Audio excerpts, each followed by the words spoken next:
আমি গেছিলাম মামার বাড়িতে মনসা পুজো উপলক্ষে, কারণ আমার মামাদের বাড়িতে এই মানে পুজোর নিয়মটা পালন হয়। তো দেখো কতগুলো সবজি নিয়ে চলে এসেছি। এখানে আছে উচ্ছে, বেগুন, তারপর আছে বরবটি, এখানে আছে কচু পাতা যেটা হয় মানে যেটা খাওয়া যায় সেই কচু পাতাটাই, আর এখানে আছে লঙ্কা, অনেকগুলো লঙ্কা আছে, এখানে আবার বেগুন আছে, আর ওই যে হলুদটা দেখছি ওটা একদমই চাষের হলুদ, মানে চাষ করা হলুদ, গুঁড়ো করা, মানে একদম পিওর আর কি, খাঁটি। আর এখানে কিছুটা পটল আছে, আর পটলের পাতা আছে, লতি আছে, আর এর মধ্যে আছে কচু, সম্ভবত গুঁড়ি কচুই বলে।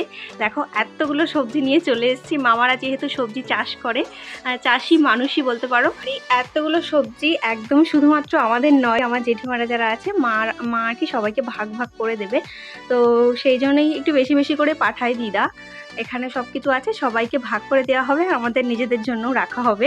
এইমাত্র বাড়ি আসলাম, সবকিছু বাইরে যেহেতু রাখা হয়েছে ভাবলাম একটু ভিডিও করে তোমাদের সাথে শেয়ার করি। চলো টাটা।